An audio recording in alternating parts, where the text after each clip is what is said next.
The courthouse buzzed with its usual morning energy, but today felt different. Sarah Mitchell clutched her folder of documents, her hands trembling slightly as she waited for her case to be called. As a single mother working 2 jobs to make ends meet, this moment represented her last hope for justice, or so she thought. Case number 2472, Mitchell vs. Thompson, the court clerk announced, her voice echoing through the high-ceilinged room. Sarah rose from her worn wooden bench, smoothing her thrift store blazer as she approached the front.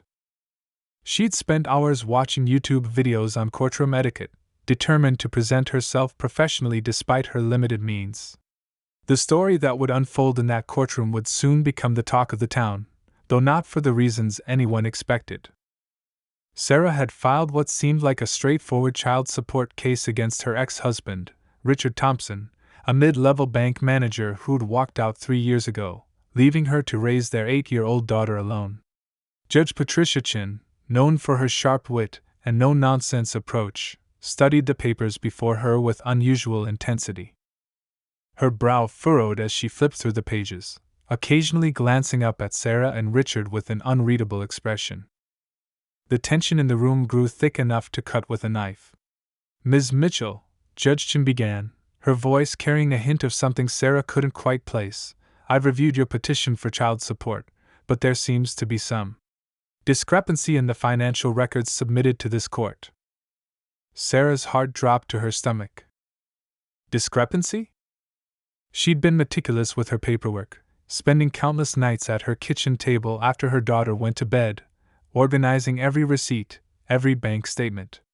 Richard stood confidently beside his lawyer, a slight smirk playing at the corners of his mouth. He'd arrived in his custom-tailored suit, leather briefcase in hand, the picture of success and reliability. To the casual observer, it seemed clear who held the upper hand in this David versus Goliath scenario. But Judge Chin wasn't a casual observer. 25 years on the bench had taught her to look beyond the surface, to see the stories hidden in the details that others missed.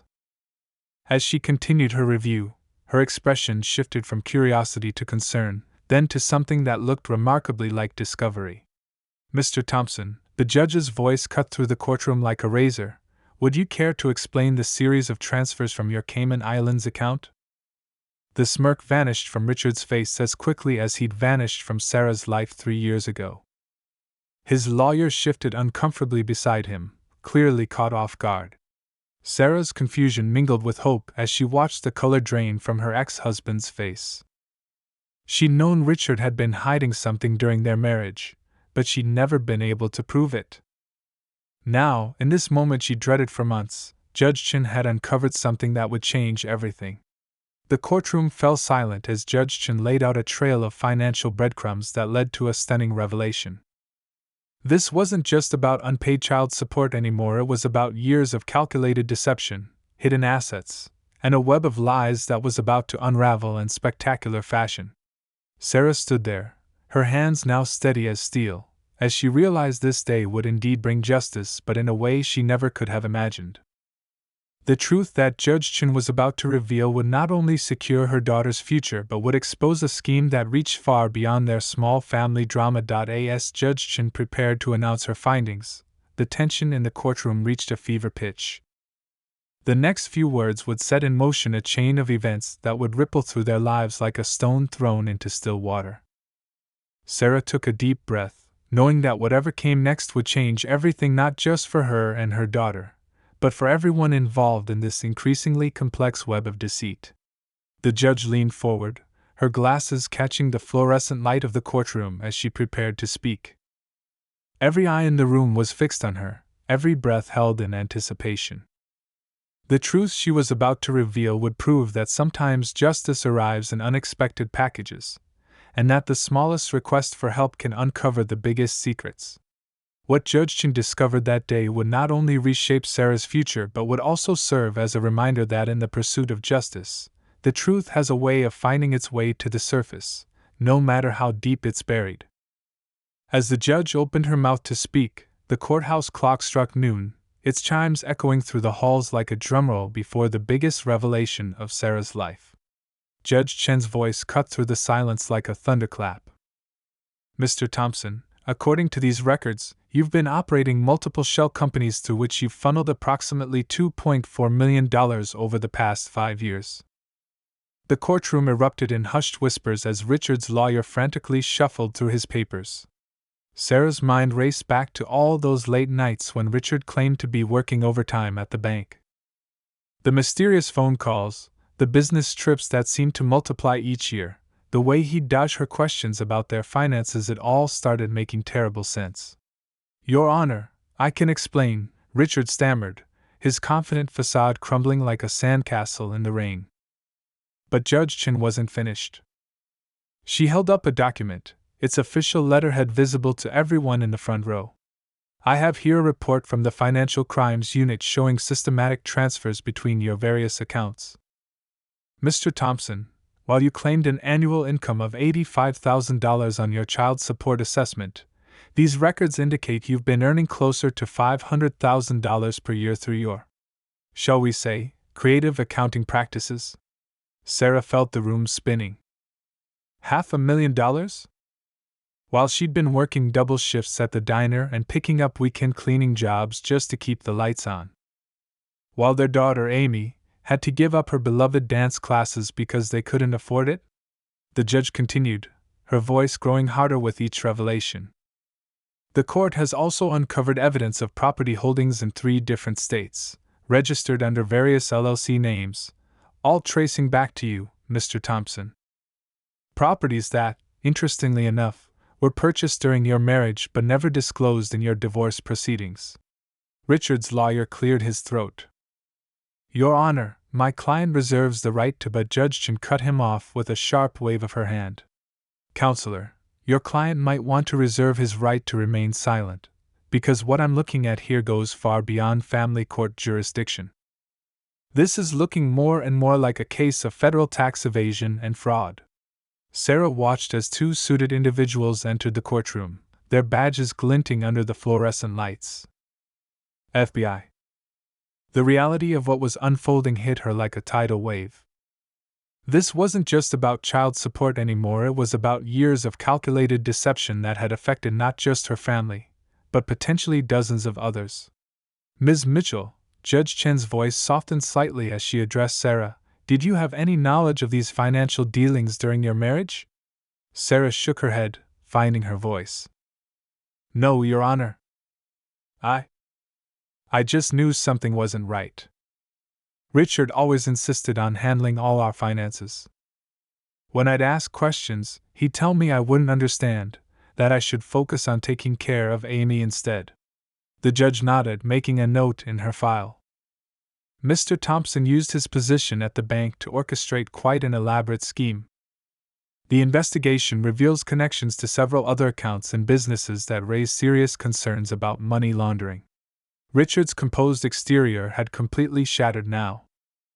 Gone was the smug ex-husband who'd walked into court thinking his expensive lawyer would help him dodge his responsibilities. In his place stood a man watching his carefully constructed house of cards collapse around him. Your Honor, one of the FBI agents stepped forward. We'll need Mr. Thompson to come with us for questioning. We have a warrant for his arrest based on the evidence uncovered during this investigation. As the agents approached Richard, Sarah caught a glimpse of something she'd never seen in his eyes before: fear. Real, genuine fear. The same kind of fear she'd felt every time she'd looked at her empty bank account, wondering how she'd feed their daughter that week. Judge Chen turned her attention back to Sarah. Ms. Mitchell, in light of these revelations, this court is ordering an immediate freeze on all of Mr. Thompson's known assets pending a full investigation. Furthermore, I'm ordering an emergency modification of child support based on his actual income, retroactive to the date of your divorce. Sarah's legs felt weak. Retroactive support? Based on his real income?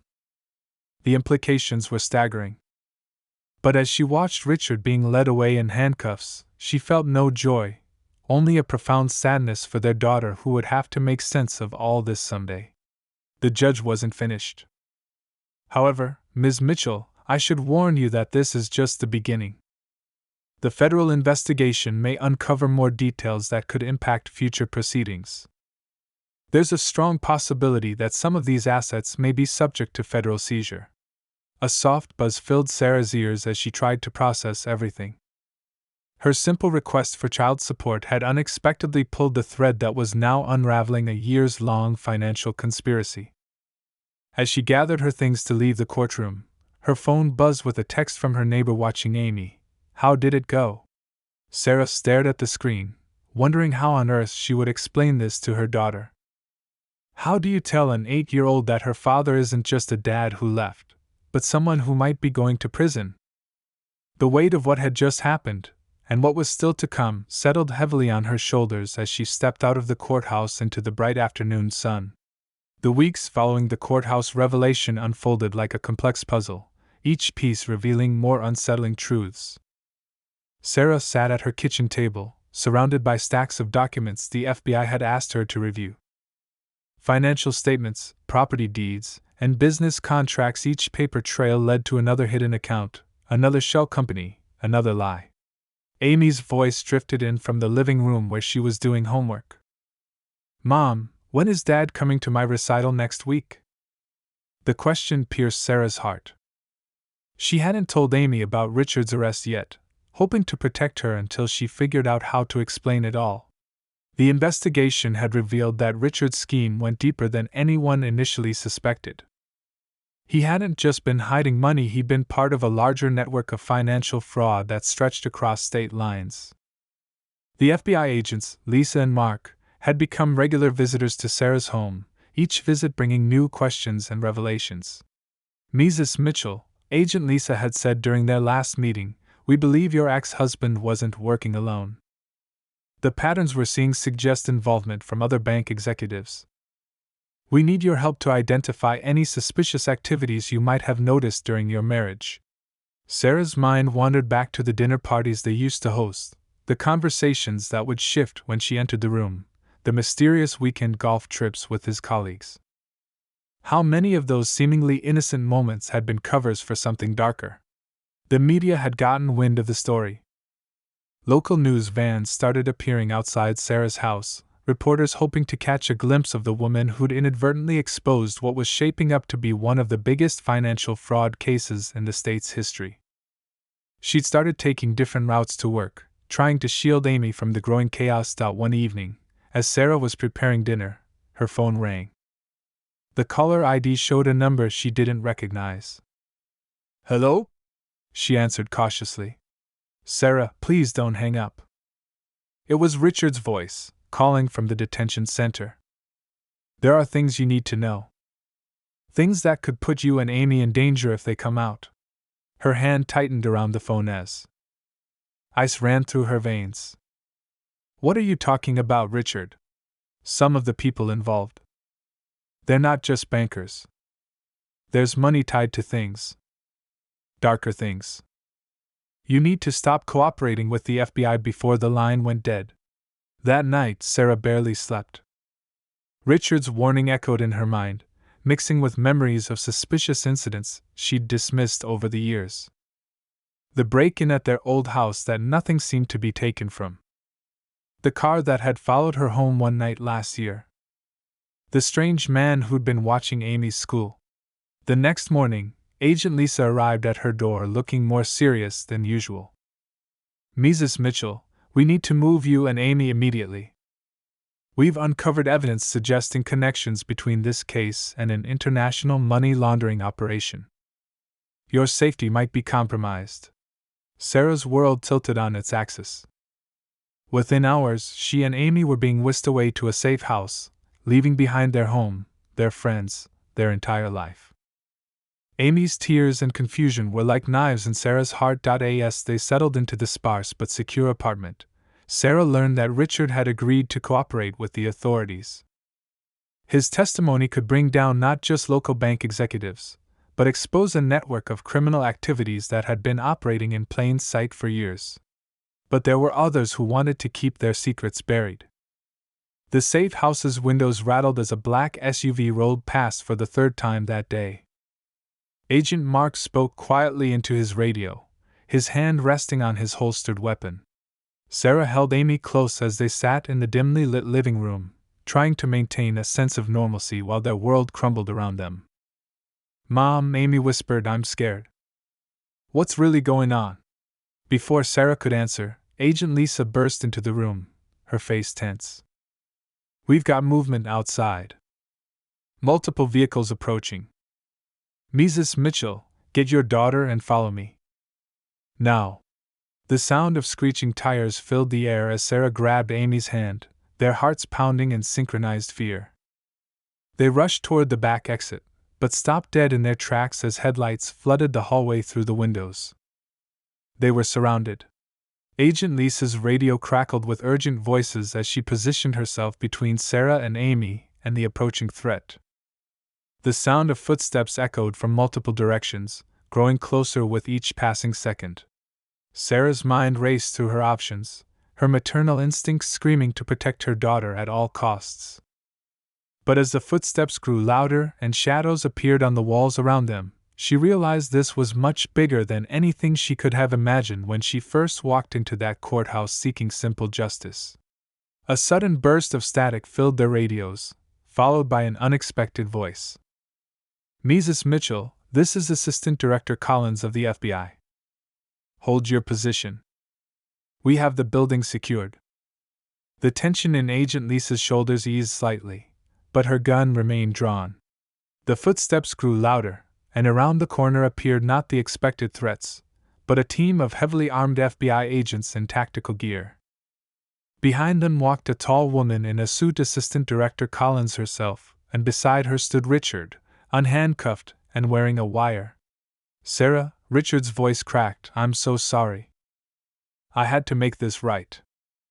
The look on his face was one she'd never seen before, genuine remorse mixed with fear. Collins stepped forward. "Mrs. Mitchell, what your ex-husband revealed to us goes far beyond financial fraud. We've been tracking a global money laundering operation for years, but we could never get close enough to the key players. Your court case accidentally gave us the break we needed." Sarah's mind struggled to process this new reality. "You mean Richard's been working with you?" "For the past week," Collins confirmed. "After his arrest, he received some threatening messages. Messages that made him realize just how deep he'd gotten himself, and by extension, you and Amy, into this situation. He made a deal to help us bring down the entire network."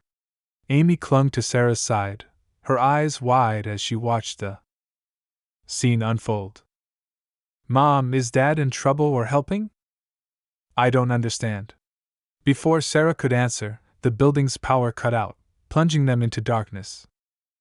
Emergency lights flickered on, casting eerie shadows across the walls. Agent Lisa's radio crackled again, this time with alarming news: "Perimeter breach. Multiple hostiles approaching from the north side." "They found us," Richard whispered, his face pale. "They must have followed my transport here." Collins quickly took charge. "Everyone to the basement. Now.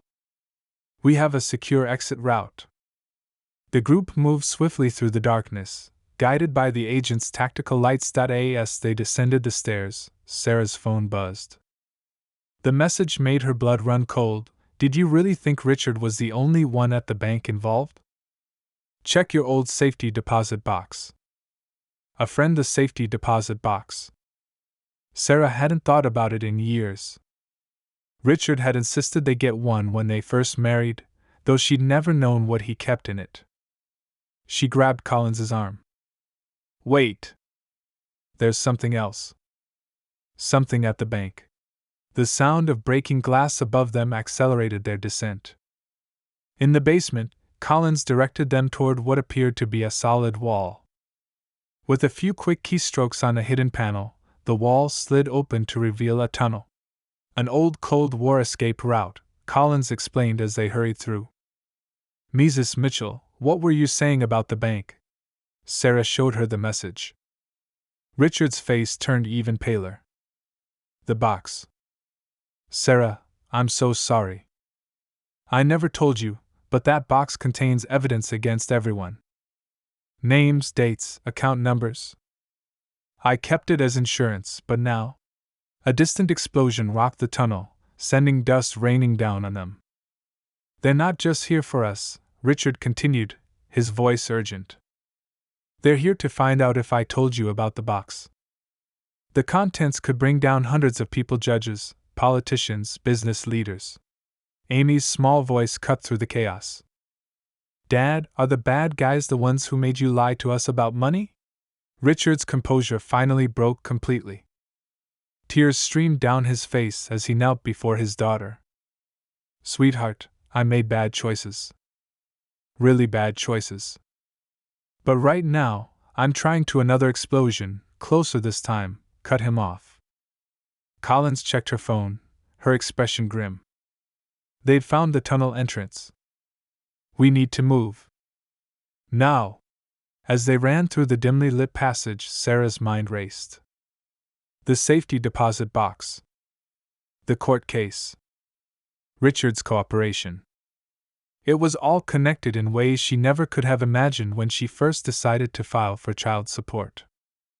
But as the sound of pursuers echoed behind them, she realized this was no longer just about justice or money, it was about survival. The tunnel ahead split into two paths. Collins quickly checked her tablet. The left leads to a secured FBI facility, the right emerges near the bank. Sarah's heart raced as she remembered the safety deposit box message. We need that evidence, Collins decided, splitting the team. Mrs. Mitchell, you and Richard know the bank layout. Take Agent Lisa and 2 others. I'll get Amy to safety with the rest of the team. Sarah hugged Amy tightly, whispering promises of return before watching her daughter disappear down the left tunnel with Collins. Their group emerged through a maintenance door into the bank's parking garage. The weekend night meant minimal security, but they'd have to move fast. Using Richard's old employee access code, they slipped into the building through a service entrance. Wait, Richard whispered as they approached the vault area. Something's wrong.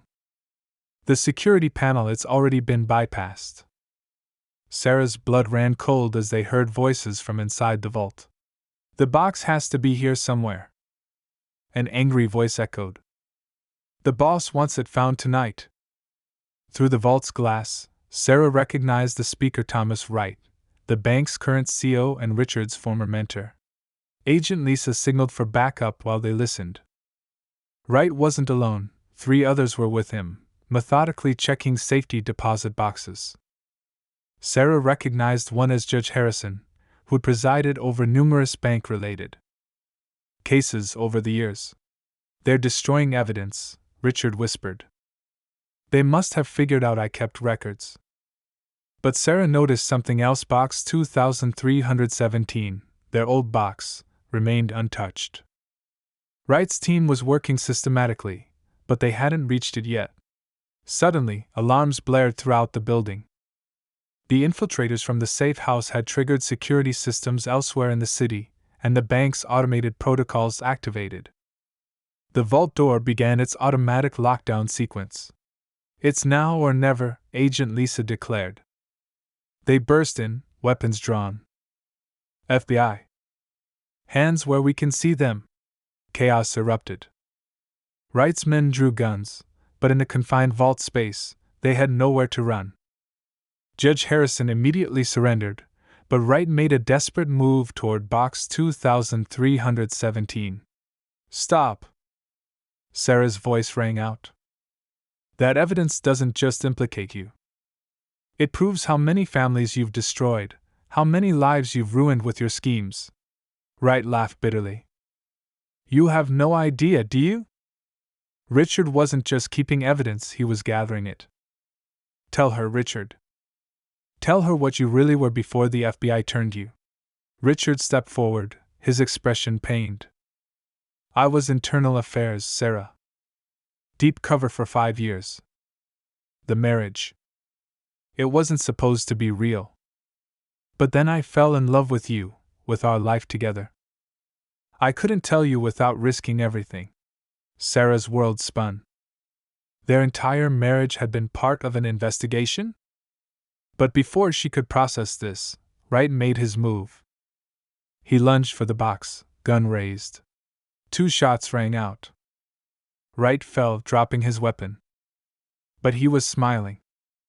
You're too late. The real evidence isn't even in that box anymore. It's been moved to the vault door, slammed shut with its final lockdown sequence, trapping them all inside. Through the glass, they saw Assistant Director Collins arriving with reinforcements.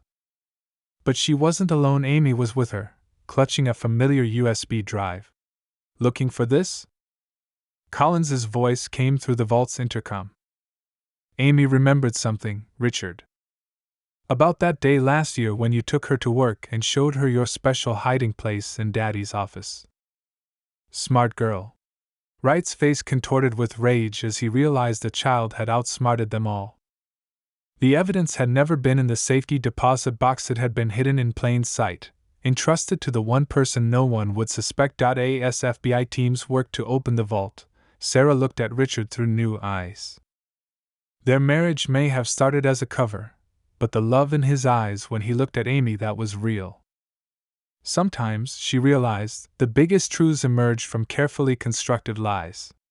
The truth about the financial conspiracy would rock the nation's banking industry. Dozens of corrupt officials would fall. But for Sarah, the biggest revelation was understanding that justice sometimes arrives in unexpected packages, and that the strength to fight for what's right can come from the most innocent of sources. 6 months after the dramatic events at the bank, Sarah sat in her newly renovated kitchen, watching Amy practice her dance routine. Life had taken unexpected turns, but they'd finally found their footing in a new normal. The federal investigation had unveiled a web of corruption spanning decades. Over 50 high-ranking executives, judges, and politicians faced charges. The evidence Amy had unknowingly protected proved invaluable, leading to billions in recovered assets and restitution for hundreds of families affected by the scheme. Richard had received a reduced sentence in exchange for his cooperation. Though he'd be serving time, his actions in helping bring down the corruption ring had earned him the chance for eventual redemption. More importantly, he'd begun the hard work of rebuilding trust with Amy through supervised visits and honest conversations. Sarah picked up the morning newspaper, her own face staring back at her from the business section. The headline read, "Whistleblower Mom Appointed to Federal Banking Oversight Committee." After everything she'd learned during the investigation, Sarah had gone back to school, determined to help prevent similar financial crimes from destroying other families. "Mom!" Amy called out, excitement in her voice. "Did you see my new spin? Miss Patricia says I'm ready for the advanced class." Sarah smiled, grateful they could now afford the dance lessons Amy loved. The restitution from the case had secured their future, but it was the restoration of their peace of mind that meant the most. Agent Lisa, now a close family friend, dropped by regularly to check on them. She'd been right there with Sarah through the congressional testimonies and lengthy trials, ensuring both mother and daughter remained safe as the story captured national attention. Assistant Director Collins had kept her promise. The FBI's witness protection program wasn't necessary anymore. The major players were behind bars, and the evidence was so comprehensive that plea deals had come quickly. Sarah and Amy could live their lives openly, their story serving as a reminder that justice could prevail against even the most powerful adversaries. One evening, as they walked home from Amy's dance recital, Sarah noticed her daughter had grown quiet. "What's on your mind, sweetie?" "Mom," Amy began thoughtfully, "remember when you told me sometimes the bravest thing is just telling the truth? Like how you went to court that day." Sarah nodded, remembering how a simple child support filing had triggered an avalanche of justice.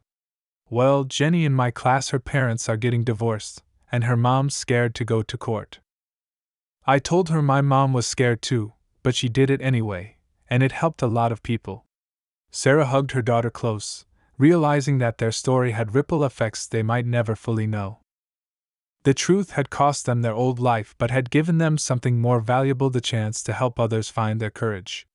Back home, Sarah opened her laptop to finish her latest project, a guidebook for single parents navigating the legal system. Her phone buzzed with a message from Richard. Amy's dance video was beautiful. Thank you for sharing it. Meeting with the prison education program tomorrow, starting those accounting classes we talked about. Sarah smiled, remembering Judge Chen's words from that first day in court. Sometimes justice arrives in unexpected packages. How right she'd been. A mother's simple quest for child support had exposed corruption, restored faith in the system, and reminded everyone that one person's courage to seek truth could change countless lives. As she tucked Amy into bed that night, Sarah caught sight of their framed photo from the congressional recognition ceremony. They'd both worn blue. Amy's choice, because it was the color of truth, she'd said. The citation beneath the photo read, "In honor of the Mitchell family, whose pursuit of justice reminded us that the greatest changes often begin with the smallest steps toward truth." Sarah turned off the light, grateful for the quiet moments that had replaced the chaos of the past year. Tomorrow would bring new challenges, new opportunities to make a difference. But for now, she was simply thankful for the peace they'd found, not just for themselves, but for all the families who would never have to face what they did. Sometimes, she reflected, the most powerful force for change isn't the obvious hero, but the ordinary person who refuses to accept injustice. And sometimes, the greatest victory isn't in winning the battle, but in showing others that the battle can be won. As the city lights twinkled outside Amy's window, Sarah knew their story would continue to inspire others. Not because it was extraordinary, but because it proved that justice, truth, and courage could be found in the most unexpected places, even in a simple mother's determination to create a better life for her child.